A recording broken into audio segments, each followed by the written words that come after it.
Bom dia.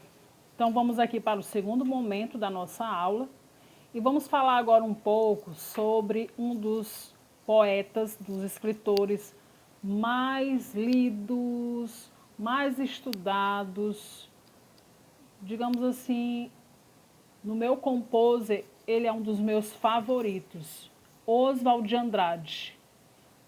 Admiro a sua produção literária, admiro as suas características, a forma como ele viveu intensamente a literatura, a forma como ele propagou, como ele realmente deu ênfase a essa reprodução, num meio onde as pessoas rejeitavam muito esse fazer poético do Oswald de Andrade. Infelizmente, ele morre esquecido, sem ter a sua obra valorizada. Né? Antes dele falecer em 1954, ele realmente já estava há algum tempo esquecido. Não era mais tão abastado também, mas é impossível, é quase inviável a gente falar de modernismo da primeira fase sem citar Oswald de Andrade como um dos principais norteadores. Ele é o cabeça. Embora ele não fosse considerado o mais intelectual, porque o intelectualismo do movimento coube mesmo a Mário de Andrade, mas Oswald, ele aí é aquele que apresenta em suas produções literárias um maior, digamos assim, um maior número de características. Ele é bem fiel às características do movimento, ele realmente atende a esse projeto literário do modernismo da primeira fase.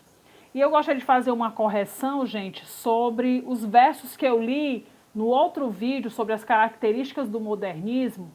Na verdade, não eram aqueles versos que eu gostaria de ter lido.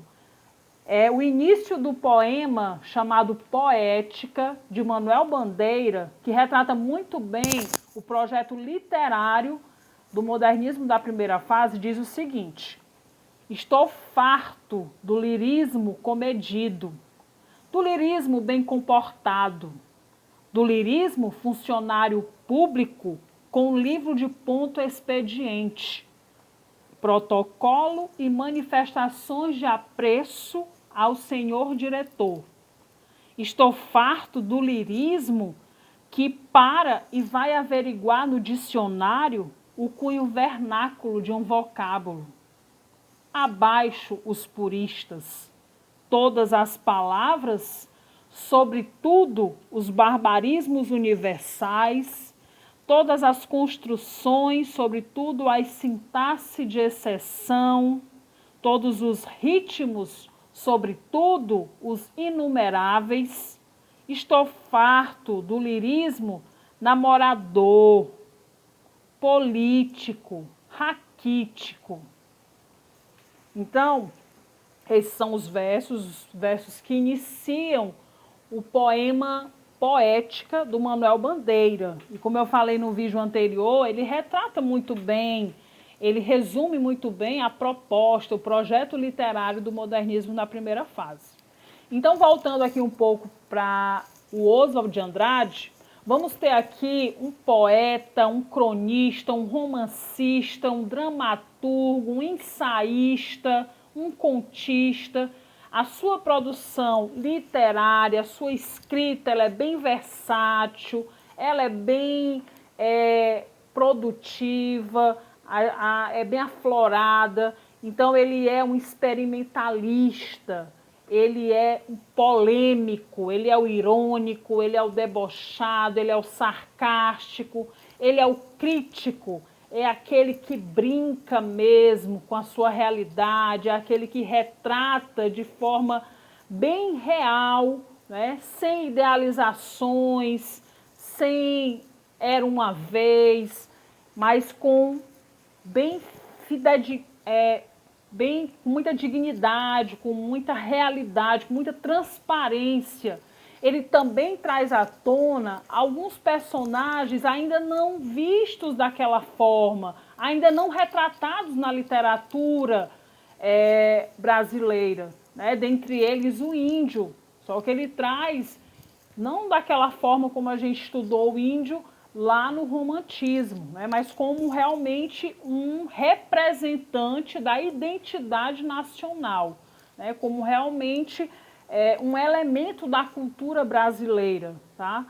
Então, nós temos aqui também alguns tipos como o mulato, o negro. Então, Oswald, ele brinca com essa etnia brasileira, com essa cultura, com essa linguagem. Ele se desprende de toda e qualquer preocupação com sintaxe, com normas, com regras gramaticais. Ele é o cara, ele é aquele que vai realmente romper, que vai chocar. É aquele que chega chegando. Ele realmente é aquele que abalou com o movimento. Ele foi realmente um dos seus idealizadores, dos seus defensores, dos seus precursores, aquele que realmente vestiu a camisa, que levantou a bandeira, tá?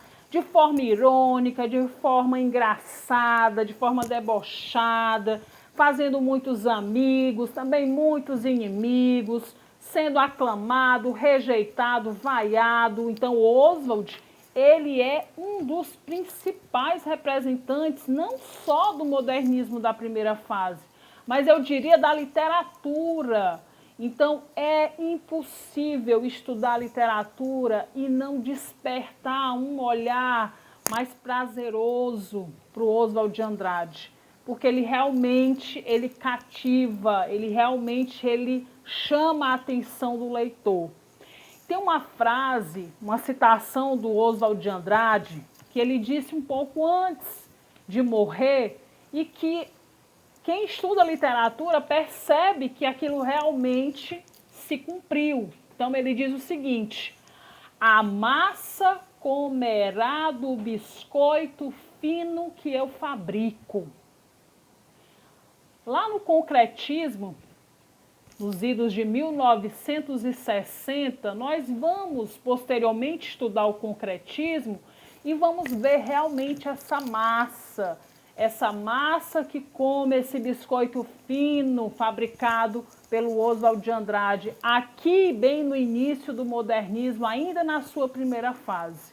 Então, entenderemos posteriormente o que isso significa.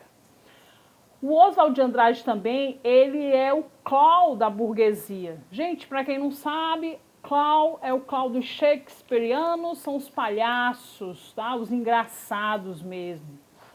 Foi uma figura fundamental ao lado de Mário de Andrade, na idealização e na realização da Semana da Arte Moderna.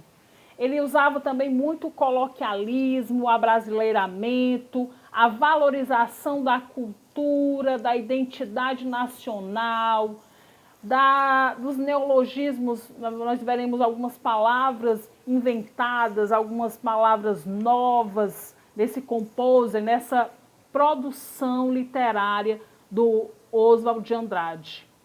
Então, ele não está preso ao convencionalismo, às normas, às regras gramaticais, e ele empenhou-se muito para mostrar essa representatividade da identidade nacional. Aqui no livro de vocês, tem esse quadro que Anita Malfatti pintou, retratou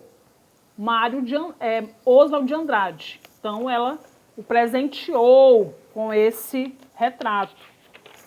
E Tarsila do Amaral, que posteriormente veio a ser uma das esposas de Oswald de Andrade, também presenteou essa obra, o Abaporu, homem que come gente, homem que come homem, o que significa Abaporu, e também presenteou o Oswald. E esse quadro aqui, gente, foi também um quadro que fez com que Oswald de Andrade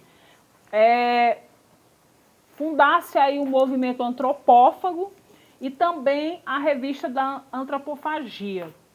significando aí a nossa degustação, a nossa devoração pela literatura estrangeira, mas não de forma só a digerir, mas acima de tudo de extrair aquilo que fosse melhor e trazer para a nossa realidade brasileira, trazer para a nossa vivência, o nosso cotidiano. Então somos bugres no sentido de degustarmos, de devorarmos, né, de engolirmos essa literatura estrangeira, mas de forma a extrair o que fosse melhor e transformar, trazer à tona para a nossa realidade. Então, gente, sobre Oswald, era esse momento que eu gostaria de falar para vocês. Existem muitas coisas que nós poderíamos ficar muito tempo falando sobre Oswald de Andrade, mas eu gostaria de fazer uma correção sobre a obra que eu citei lá também no outro vídeo, viu, gente? Não é Frei Serafim, eu confundi foi com a avenida aqui de Teresina, né? Na verdade, a obra é Serafim Ponte Grande. Serafim Ponte Grande foi uma das obras escritas por Oswald de Andrade, uma obra em que é em prosa, e uma das características que o Oswald ele traz aqui na sua prosa é o carregado de poesia e vice-versa. Na sua poesia também a gente percebe muita prosa. Então existe aqui na obra de Oswald de Andrade, que também é uma característica do modernismo da primeira fase, essa fusão entre a prosa e a poesia, né? Essa junção, onde você percebe na poesia muita prosa e na prosa muita poesia. Então não esqueça que também isso é uma outra característica do modernismo, bem retratada nas obras de Oswald de Andrade. Então esse era o nosso segundo momento da aula de hoje. Até o nosso próximo encontro.